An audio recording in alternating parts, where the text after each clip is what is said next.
Bonsoir, shalom, bracha, que je vous protège, je vous donne la santé, la joie, la prospérité si Dieu veut. Aujourd'hui c'était le mois de Elul, Rosh Chodesh Elul. Alors le mois de Elul c'est le mois de pénitence, c'est le mois de la Teshuvah, c'est le mois que chacun il se prépare pour le jour de pardon. À partir d'aujourd'hui jusqu'à Kippour, il y a 40 jours. Vous savez que le bébé, lorsqu'une femme est tombée enceinte, le bébé se forme en 40 jours. Ça veut dire que le bébé, déjà, la vie, elle commence après 40 jours. Après 40 jours, la vie, elle commence. Donc, pour redevenir une nouvelle personne, proche d'Hachem, proche de Dieu, il faut 40 jours. Depuis le mois de Rosh Chodesh Elul, le premier jour de Elul, jusqu'à Kippour, il y a 40 jours. Et chaque jour, on fait les slihot, et on prie à Kadosh Baruch Hu pour qu'il nous pardonne les fautes qu'on a fait, et retourner vers lui. Et d'ailleurs, ce mois-là, les initiales du mois de Elul, ça veut dire Ani Lidodi Vidodili. Je suis pour Hachem, et Hachem, il est pour moi. Vous savez, c'est pas facile de dire moi je suis pour Hachem et Hachem il est pour moi. C'est facile à le dire avec la bouche, mais pratique. Pour dire je suis pour Hachem, il faut vraiment le sentir. Vous savez mes amis, vous prenez quelque chose qui sent mauvais. Par exemple un fruit pourri. On ne va pas le manger. Ce qu'on va manger, c'est un fruit qui n'est pas pourri. Vous savez, on peut choisir, on peut voir, on peut déterminer ce qui est pourri, ce qui n'est pas pourri, avec les yeux, ou bien on peut sentir. La viande, si par exemple on la met pas au frigidaire, si on la laisse dans le chaud, après un jour, 2 jours, ça y est, elle est immangeable, elle est pourrie, c'est même pas la peine d'approcher. Et une viande qu'elle est saine et qu'elle est bien, ça se voit. On voit la couleur. Mes amis, pour dire Hachem, je suis pour Hachem et Hachem il est pour moi, c'est facile de le dire. Vous savez, il faut le sentir. Il faut sentir que vraiment tu es pour Hachem et que Hachem va être pour toi. Et c'est le mois d'Elul. Le mois d'Elul, l'homme, il s'examine lui-même.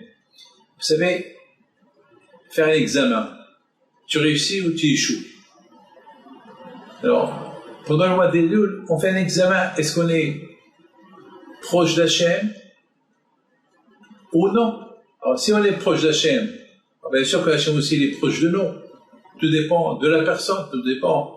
C'est ça l'examen.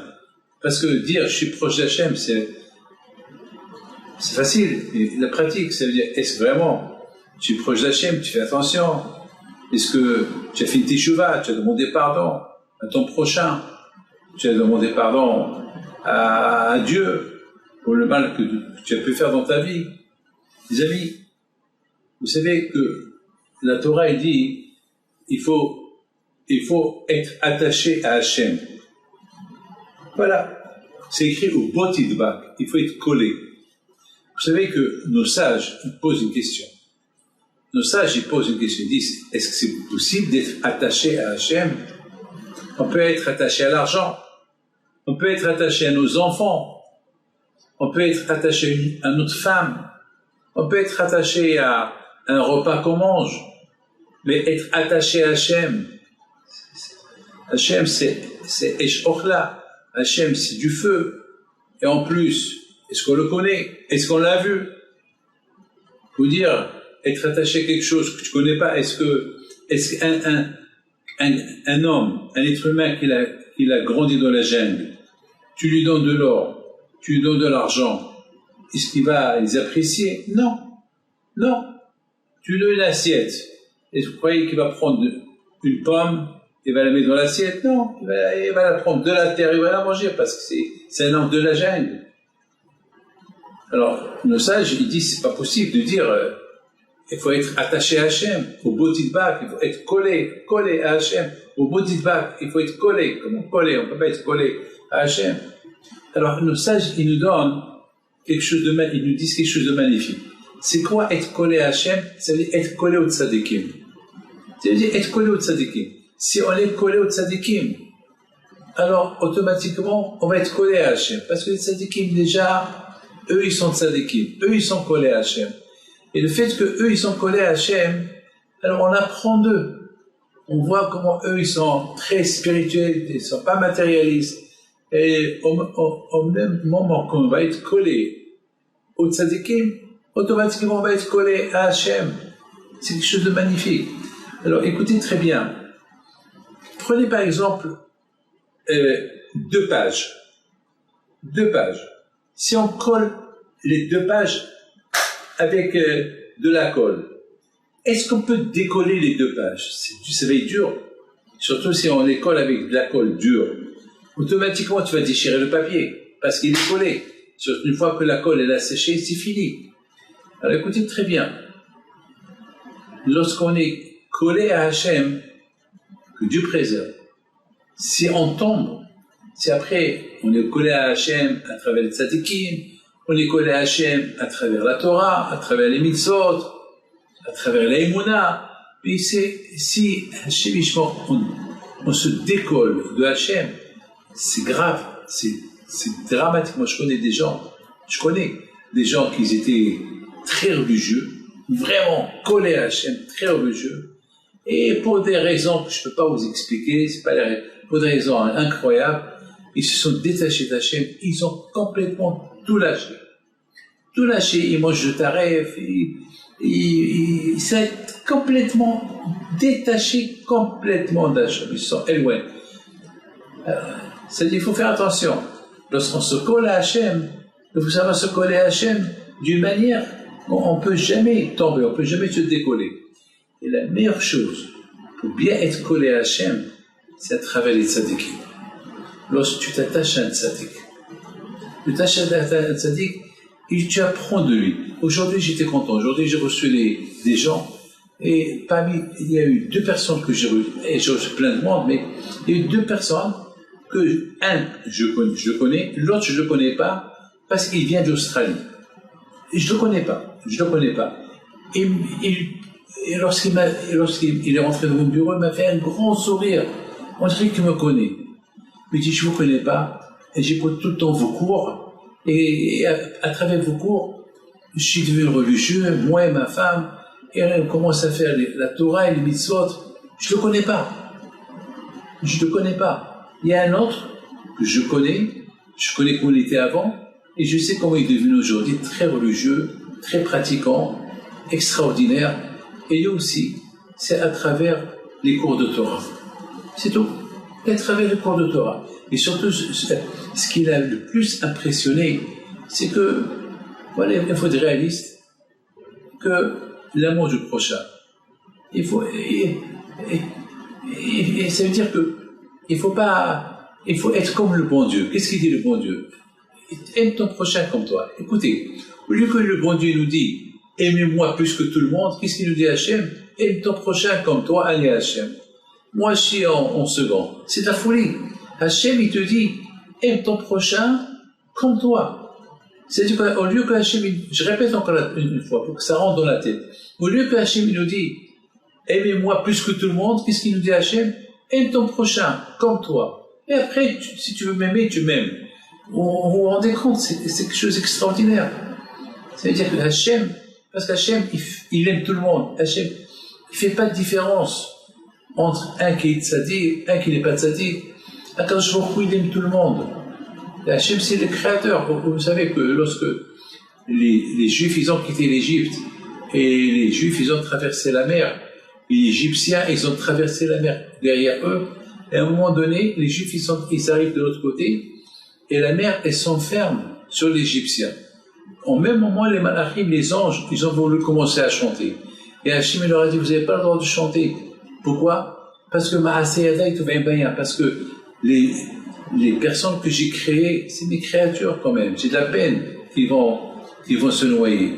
J'ai de la peine pour eux. Je ne peux pas supporter lorsqu'il y a des morts, lorsqu'il y a de la haine, Hachem, il ne peut pas supporter tout ça. Hachem, il veut qu'il y ait la paix. Hachem, il veut que chacun aime l'autre. Je vous dis quelque chose, jamais j'oublierai quelque chose de magnifique que je vais vous raconter.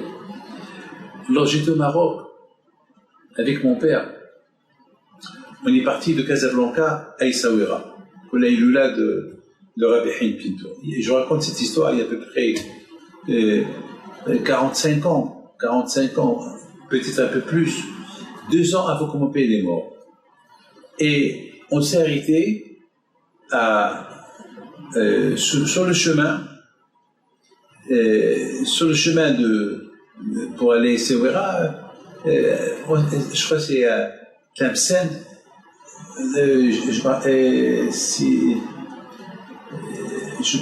me rappelle pas, un petit village, et il y a un Marocain qui vient, il demande de la charité. Au même moment, il y avait un bus, il y avait là-bas des Juifs, qui aussi ils allaient à Essaouira. Il y a un pauvre qui descend du bus, et lui aussi vient chez mon père. Et mon père, il me dit, David, avant que tu donnes aux Juifs, donne aux Marocains le premier. Je dis, papa, pourquoi? Je donne aux Juifs. Il me dit, non, n'oublie pas mon fils que, déjà, ne laisse pas attendre le Marocain, donne-lui, et après je lui dis pourquoi.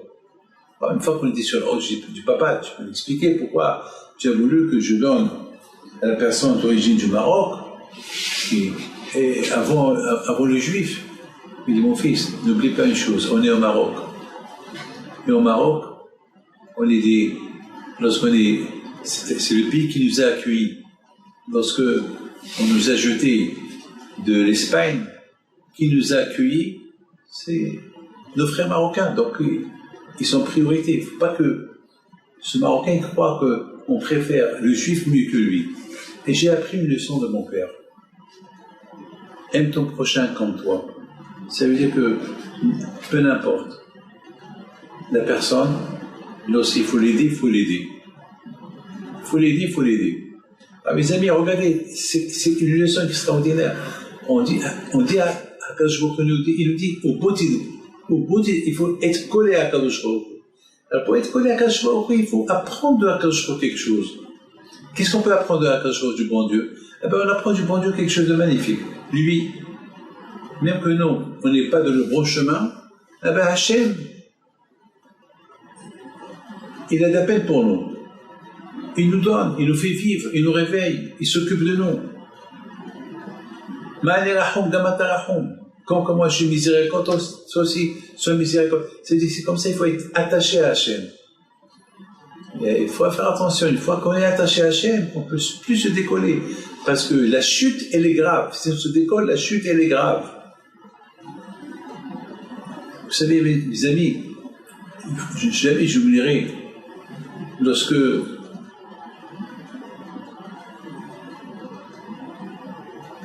on a vu quelque chose de magnifique que j'ai vu dans un livre qui s'appelle le Kuzari.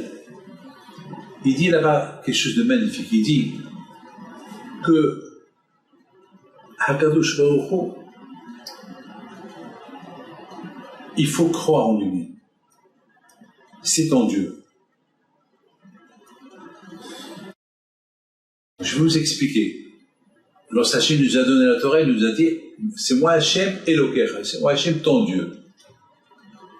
Il n'a pas dit, c'est moi Hachem votre Dieu. C'est moi Hachem ton Dieu. Très bien.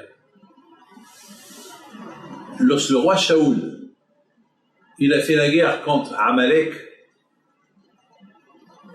et il est retourné de la guerre, il a fait une faute. Parce que le prophète Samuel, il a dit à Shaoul, le roi Shaoul, lorsque tu fais la guerre à Amalek, il faut brûler toutes les choses, tout ce qui est de Amalek, il faut le brûler. Je veux rien, il faut rien prendre de Amalek.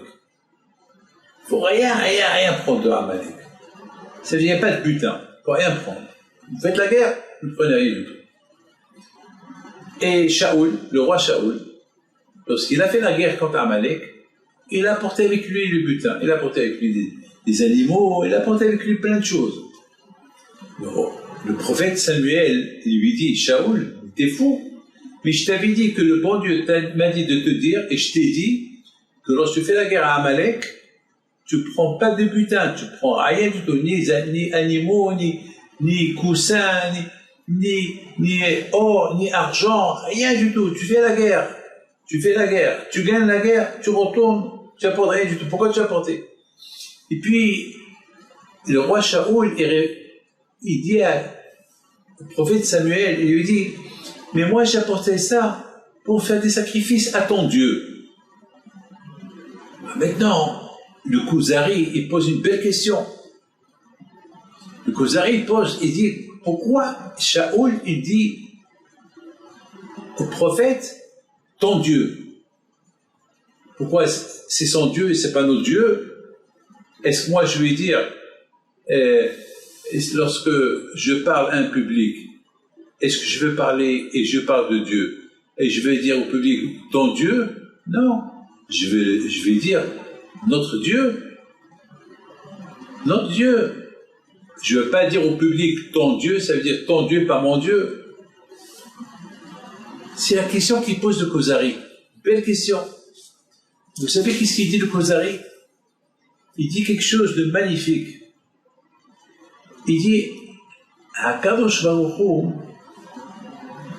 il est le Dieu de chacun de nous. Mais il faut savoir que si je prends l'exemple de Rabbi Shimon Bar Yochai, ou je prends Rabbi Chaim Pinto, ou je prends Eliyahu Navi, alors eux ils sont plus proches de Dieu. Il y a ce qu'on appelle, de plus que tu es tzaddik, et le tzaddik il est proche d'Hachem. Alors c'est ça ce que le roi Shaoul il a dit au prophète Samuel. Parce que Samuel c'est le prophète. Donc il lui a dit, on a apporté ça, on a apporté tout ce butin pour le sacrifier à ton Dieu, parce que ton Dieu à toi, toi, tu es plus élevé que nous. On n'est pas pareil. Nous on est. Et lorsqu'Hachem il a donné la Torah, ça c'est moi qui le dis, c'est comme ça que j'ai expliqué et j'ai compris. Lorsqu'Hachem nous a donné la Torah, Hachem, il nous a dit, lorsqu'il s'est adressé aux Juifs, il leur a dit, c'est moi Hachem, ton Dieu. Ça veut dire, à ce moment-là, tous les Juifs, ils étaient au même niveau. Au même niveau, tout le monde était au même niveau. Donc Hachem, il s'est dévoilé à eux en leur disant, c'est moi Hachem, ton Dieu. Mais après, une fois qu'on a reçu la Torah, alors selon chacun, comment il s'approche à Hachem, alors quand je vois il devient plus proche de lui que d'autres.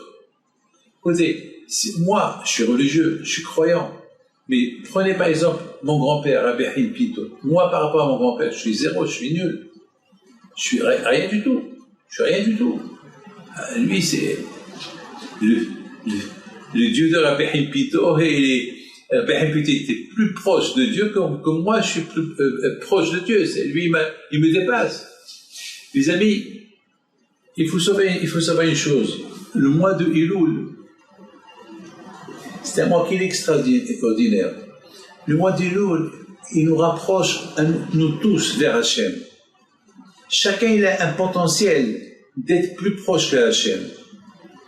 Et n'oubliez pas une chose. À Rosh Hashanah, il dit Rabbi Shimon Bar Yochai, c'est écrit dans la Torah, Atem nitzavim hayom kulchem. Vous êtes tous debout devant Hachem. Rabbi Shimon Bar Yochai dit c'est à Rosh Hashanah. Rosh Hashanah, vous êtes tous debout devant Hachem. Kulchem, tous. Ça veut dire, mes amis, même les gens, même ceux qui sont les plus petits des petits, même et les petits, et les grands, et les moyens, tous, parce qu'à Rosh Hashanah, quand je vois il a une très belle approche vis-à-vis de l'Am Israël. Parce qu'on fait Teshuvah. Lorsqu'on fait pénitence, l'approche du bon Dieu vers nous, elle est plus importante. Je voudrais, mes amis, vous raconter une très belle histoire. Vous savez que si Dieu veut, ce samedi soir, c'est la Iloula de mon père. Si vous voulez, pour ceux qui m'écoutent, N'oubliez pas d'allumer les veilleuses, les bougies samedi soir. Ça, on l'a fait à Ashdod. Et bien, Ezat Hashem, que son mérite soit avec vous tous. Il faut le diffuser à tout le monde, il faut le dire à tout le monde. Pour la Iloula, samedi soir, et dimanche, toute la journée de pèlerinage à Ashdod. Alors, vous savez que le jour que mon père il est décédé, c'était un mercredi soir. Exactement comme ce soir. Mercredi soir. Et moi, je me trouvais au Maroc. J'étais chez la famille de Mardoché Knafo. Il a fait la bar mitzvah de son fils Armand. Et ce soir là-bas, j'étais assis à table avec tous les amis. Il y avait un qui s'appelle M. Lasri Alav Shalom, Shlomo Lasri Alav Shalom. Et lui, il m'a dit, Rabbi David, demain, si tu veux, on va pèleriner à Pihipito à Essaouira. Je vais préparer l'avion, je vais tout préparer la voiture. On prend avec nous le zmar pour le canot, on prend avec nous le fakhar, ça veut dire le charbon, pour faire là-bas du michoui, de la grillade. On va aller pèleriner. J'ai dit d'accord.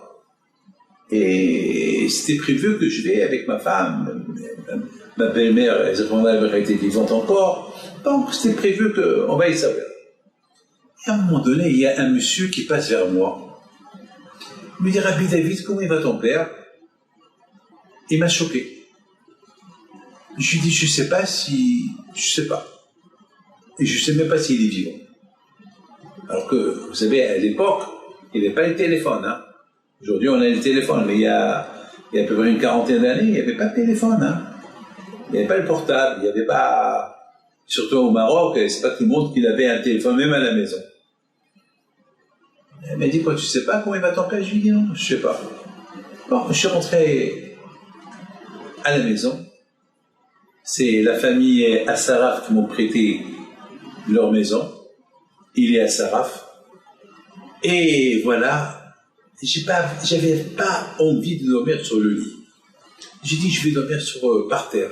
J'ai pris un drap, je me suis allongé par terre. Je sais pas, j'avais une intuition que mon père, il a quelque chose. Et à 2h du matin, j'entends quelqu'un qui tape à la porte. Je me lève, j'ouvre la porte, c'était Mardoché Knafo, Alav Shalom. Je dis, Mardoché, mais c'est la bar mitzvah de ton fils. Qu'est-ce que tu fais là? Il me dit, non, ça va, je suis venu voir si tout va bien. Je lui dis, attends, non. Tu n'es pas venu pour. Non, viens. Regarde, je l'ai pris à la cuisine, et tu vois, le drap, il est par terre.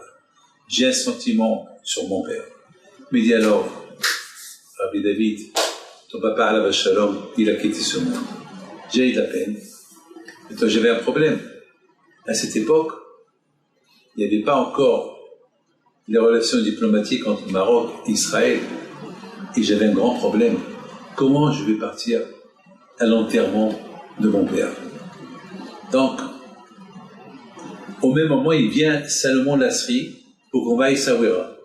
Je dis, Salomon, il n'y a pas d'Essaouira, mon père est décédé, je dois aller à l'aéroport, je ne sais pas si je vais trouver une place, Casablanca, Paris, et après je vais voir comment je vais arriver en Israël. Il m'a dit, je t'accompagne. On est parti à l'aéroport, pas de billets, et l'avion était complet. L'avion était complet, il n'y avait pas de place. J'avais de la peine, j'ai commencé à pleurer. Il y avait un Marocain. Eh oui. Beaucoup des fois, on découvre la gentillesse de ceux qui nous ont hébergés au Maroc. Alors, il vient vers moi. Il me dit, pourquoi tu pleures? Ashki. Je lui dis, mon père, il est mort, et il a dit, Allah yarhamou. Et je vais aller à l'enterrement, mais l'avion est complet. Il me dit, attends, non, moi aussi je vais aller à Paris, je suis dans ma place.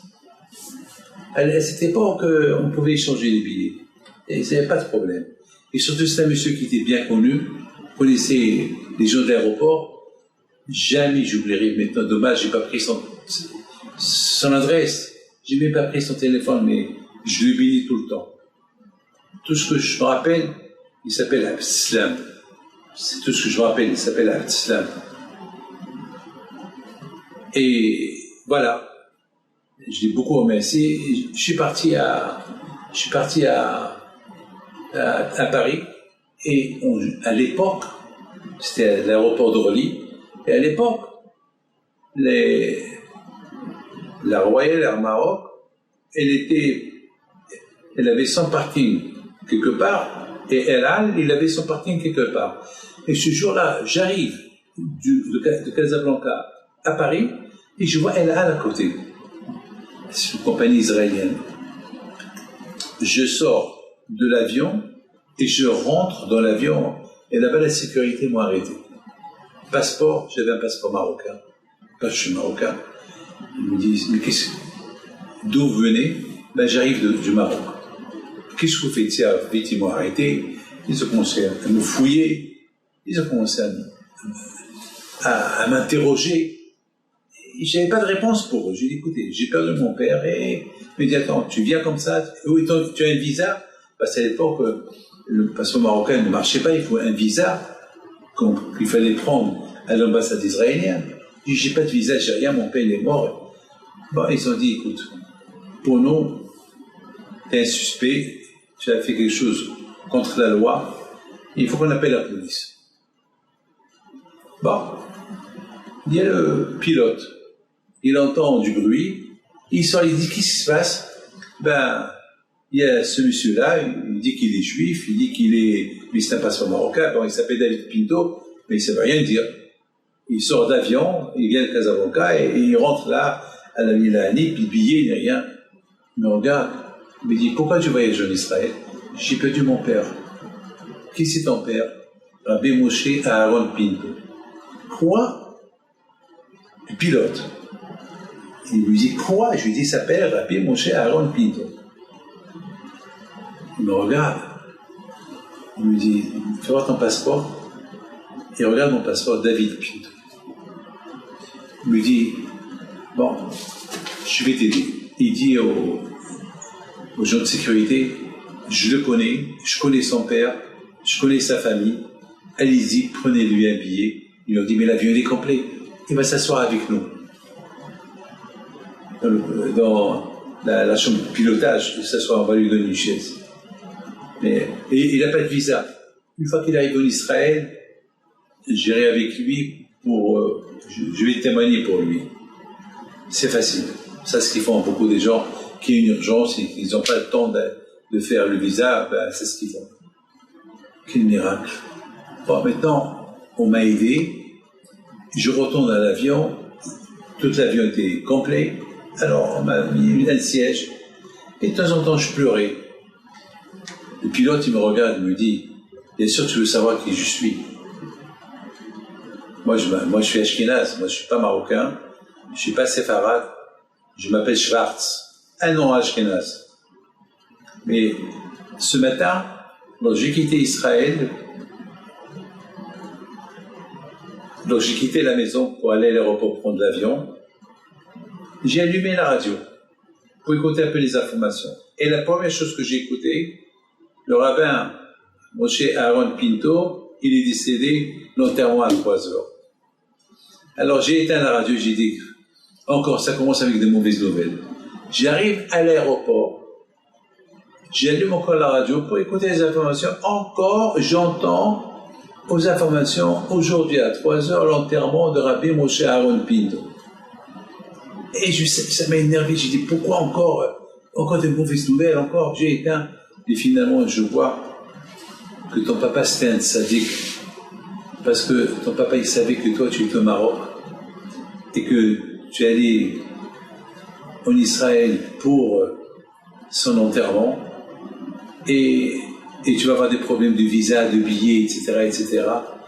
Alors, Hachem, il a fait à ce que j'entends dans la radio, la mort de ton père, pour que je t'aide à être là avec moi.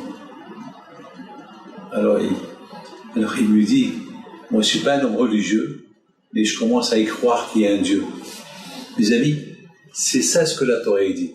Au bot idbakun, il faut être attaché à Dieu. On ne peut pas être attaché à Dieu. Qui peut être attaché à Dieu? Être attaché au tzadikim. lorsqu'on est attaché au tzadikim, être attaché au tzadik, le tzadik, il est attaché à Dieu. Nous, malheureusement, on est matérialistes. Mais les tzadikim, ils sont attachés à Dieu.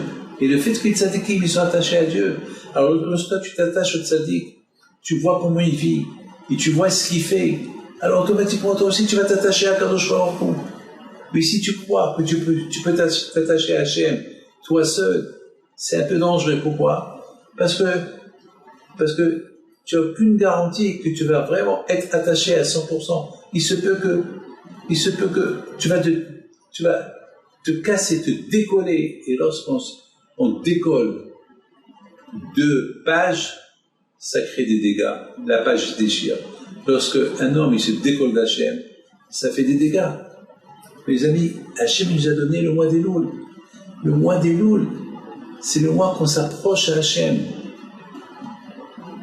On dit Ani lidodi vidodili. Je suis pour Hachem et Hachem il est pour moi. Oui, le mois des Louls, c'est un mois qui est potentiel. Oui, le mois des Louls, il a un potentiel d'être proche d'Hachem. Et c'est pour ça qu'on dit Bani matem l'Hachem Elokrem.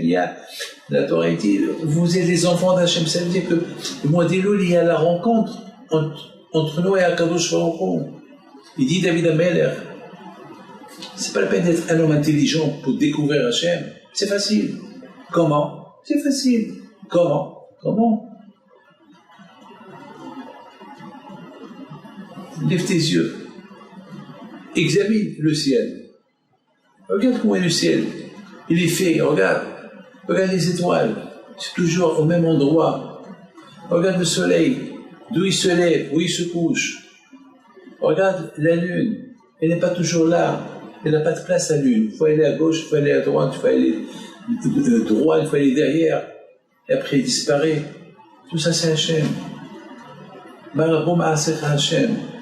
Ça, Enecha Marabom Emi Baraele. Lève tes yeux au ciel et regarde qui a créé tout ça.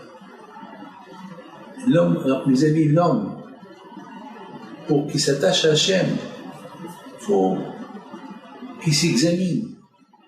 Examiner. Vous savez, il y a un grand tzaddik, Rav Avigdor Miller, alav Shalom, il dit une phrase extraordinaire. Il dit, admettons, on va voir dans la rue une femme qu'elle marche et son bébé derrière la femme. Et le bébé, il suit la femme, il suit la mère. Cette femme, c'est sa mère. Elle s'arrête, le bébé, il s'arrête. La femme, elle continue. Et le bébé continue, il est derrière elle. Il y a des milliers de femmes, il ne connaît que sa mère. Il ne reconnaît que sa mère. Et j'ai vu une image spectaculaire à l'aéroport. J'ai vu comment un bébé, il s'est endormi sur un fauteuil et sa mère, elle est partie acheter une bouteille d'eau. Et le bébé se réveille, il ne trouve pas sa mère. Mais il y avait beaucoup de femmes, mais il ne cherche que sa mère. Il a commencé à pleurer. Il y a des femmes qui sont parties pour le faire taire, pour le calmer. Et lui encore, il avait peur d'eux, il criait. Et dès que sa mère elle est arrivée de loin, il l'a reconnue, il a commencé à rigoler, il a arrêté de pleurer. Il a reconnu sa mère.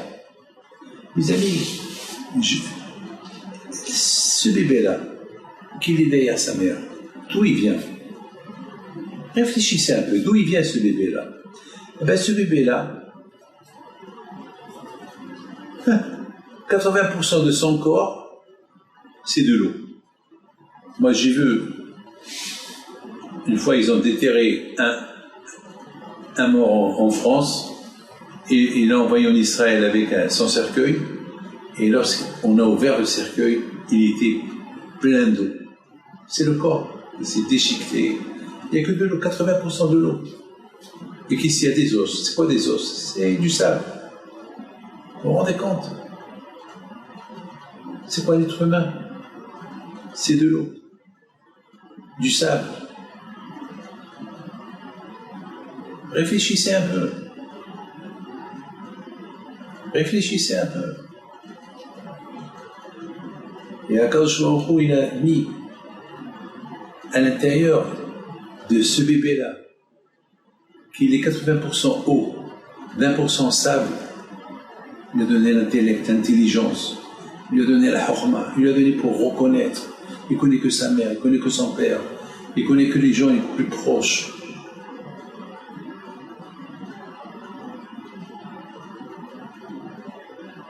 Et avec quoi il vit? Avec une hurma que le bon Dieu lui a donnée.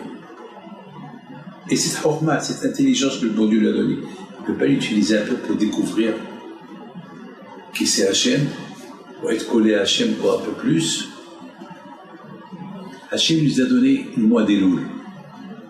Le mois d'Elul, le mois de la reconnaissance, le mois de l'approche, le mois de savoir faire des efforts pour se coller à Hachem, parce que la présence d'Hachem est encore plus forte au mois d'Elul. Comme que Hachem est plus proche chez les Tzadikim que chez d'autres, comme ça Hachem il est plus proche de nous pendant le mois d'Elul que pendant tout le reste de l'année. Et oui, je voudrais, mes amis, vous raconter une belle histoire de Alav Shalom. Une belle histoire. C'est une histoire qui est spectaculaire. Ça, c'est une femme que lorsque c'est les villes pour le bracha, c'était, il s'appelle Sarah bat Avraham Avinu. Sarah, la fille de Avraham Avinu. Ça veut dire je suis converti. Elle avait la tête couverte, habillée de haute. J'ai rien. Je lui dis, madame, vous êtes convertie? Elle me dit oui. Je dis, vous êtes religieuse? Elle me dit, oui, grâce à Dieu. Alors je lui dis, qu'est-ce que tu as besoin? Il me dit, voilà, j'ai un grand problème. C'est que, voilà, on habite aux États-Unis, mais mon mari, il n'a pas de parnassa, difficilement, il gagne un peu d'argent. Et mes parents, ils habitent ils habitent à Chicago, ils sont riches, ils ont tout, ils m'ont proposé de venir, mais je ne veux pas y aller là-bas à Chicago parce que mes parents ne sont pas juifs, et moi je suis religieuse, et j'ai l'éducation des enfants, et je n'avais rien à lui dire. Il a dépassé toutes les limites. Je lui dis, madame, ça veut dire que tu es proche du bon Dieu plus que moi. Quel sacrifice tu as fait? Tu es marié, tu as des enfants, tu vis dans la pauvreté, alors que tu as des parents qui sont riches, et tu préfères vivre dans la pauvreté que d'aller vivre à côté de tes parents pour ne pas perturber l'éducation juive à tes enfants. Je suis fier de toi. Je dis, madame, je peux vous poser une question. Qui vous a poussé à se convertir, à devenir juif? Comment vous avez fait? Il me dit, lorsque j'étais jeune, comme ça il me dit, lorsque j'étais jeune, il me dit tout d'abord, je suis d'origine de Colombie. Et lorsque j'étais jeune, on est venu aux États-Unis avec mon père, toute ma famille, pour faire du shopping, des achats. On habitait en Colombie. Et on était dans une rue, et là-bas j'ai vu un juif, un religieux comme vous, avec une barbe, un chapeau. Il y avait le talit. Puis j'ai dit à ma mère, elle me dit, à cette époque j'avais 12 ans, je dis à ma mère, c'est qui ça? On n'a jamais vu des gens habillés comme ça, une barbe, un chapeau. Alors elle me dit, ben c'est... Il n'a pas voulu me dire. Je dis, maman, mais dis-moi c'est qui? C'est quoi ça? Et ça c'est des juifs religieux. Au même moment, elle me dit, j'ai eu un réflexe. Elle me dit, j'avais 12 ans. On fait des recherches. C'est quoi? Juif. Puis j'ai commencé à faire des recherches. 1 an, 2 ans. Ça m'a pris quelques années. À l'âge de 16 ans, j'ai décidé de me convertir. J'ai découvert que ma place, elle était avec vous. ça m'a tellement touché, j'ai dit, nous, on est nés d'une maman juive, d'un papa juif, beaucoup de fois, on s'éloigne du bon Dieu. C'est là, et là, ni son père, ni sa mère, elle s'est approchée du bon Dieu. Elle est mieux que nous. À tel point que Rabbi Akiva, il dit que les convertis, ils nous portent préjudice, les convertis. Pourquoi? Parce que leur père, il n'est pas juif, leur mère, elle n'est pas juive, ni famille, rien du tout. Et lorsqu'ils découvrent Dieu, ils s'accrochent à Dieu. Alors que nous, on est juifs, petits-enfants des juifs, etc., etc. Et parfois, on s'éloigne du bon Dieu. Vous savez, quelqu'un qui vient chez moi, il m'a fait pleurer. Il m'a fait pleurer. Sa fille, elle a la grave maladie. Et ce quelqu'un, il n'est pas dans la Torah du tout. Il n'est pas religieux, il ne croit en rien. Il est loin, loin, loin. Et il dit, je veux une bracha pour ma fille. Sa fille, elle est gravement malade. Je lui dis, est-ce que tu fais ça, tu manges cachère? Il me dit, non, ne me parlez pas de la religion, on ne fait rien du tout.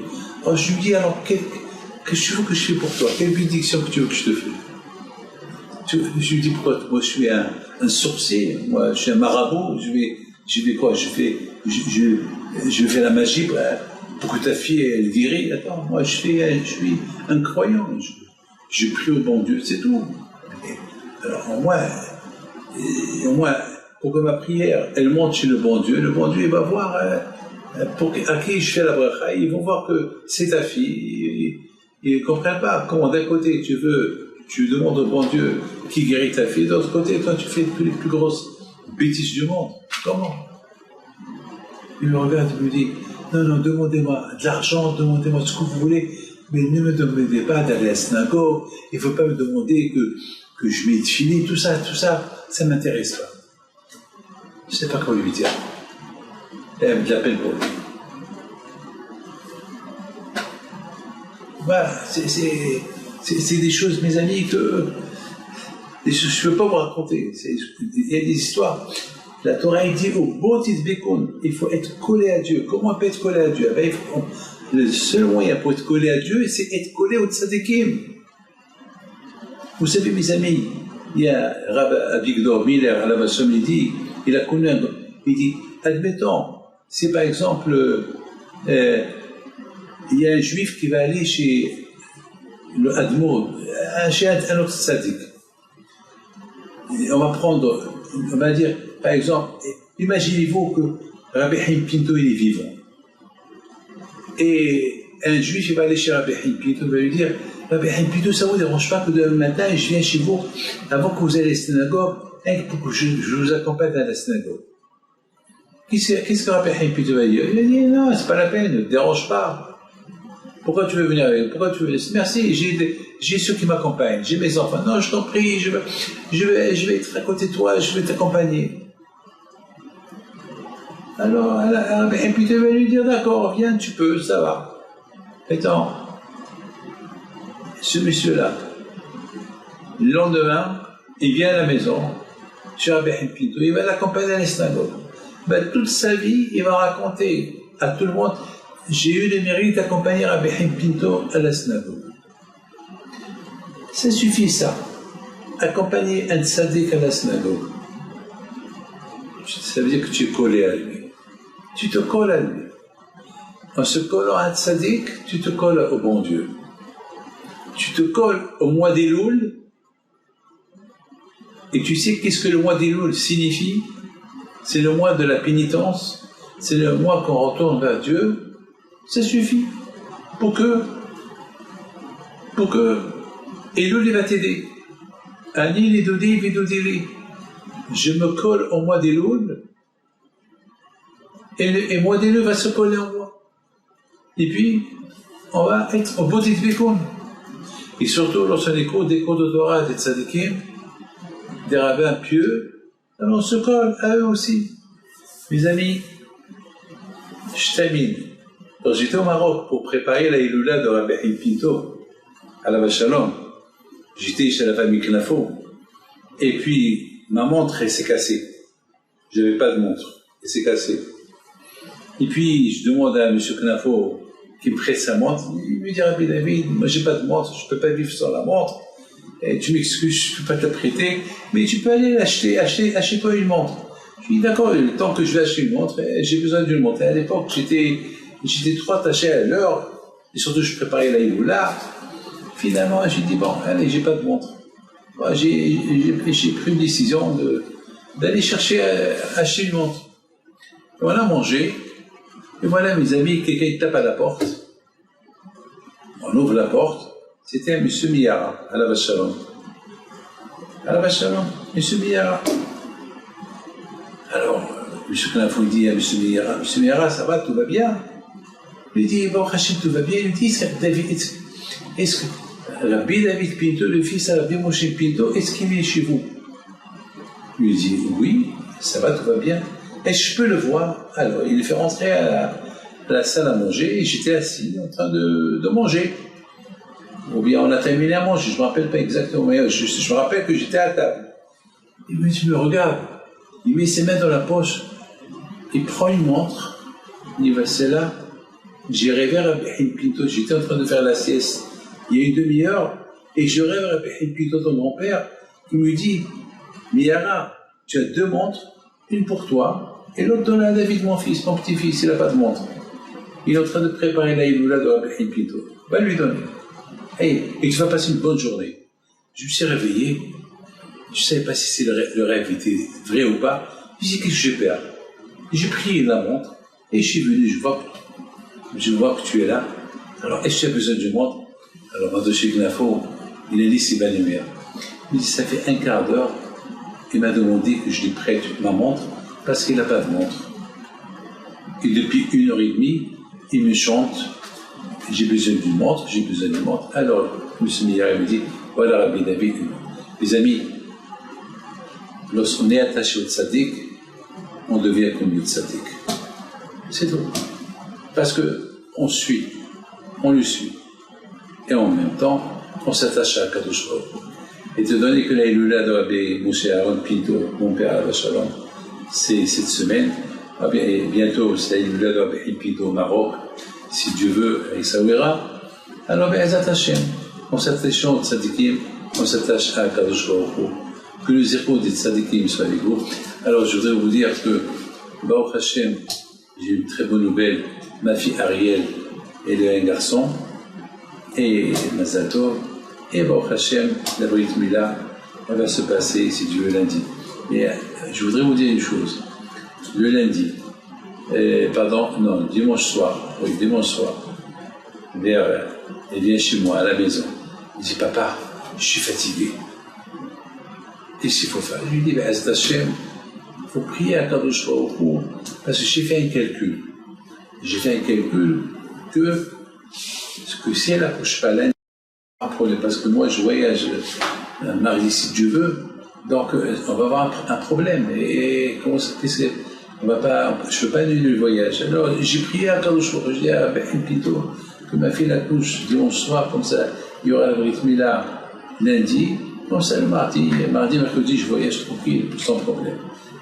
C'est l'émouna. On a prié à Kadosh Baruch Hu, et grâce à Dieu, vers 1h du matin, elle a accouché. J'ai dit, bon, Baruch Hashem, la Brit Mila c'est lundi. Voilà, comme disait Paul de Tzadik. Mon père, Rabbi Moshe Aaron Pinto, soit avec vous, que le bon Dieu protège. Amen.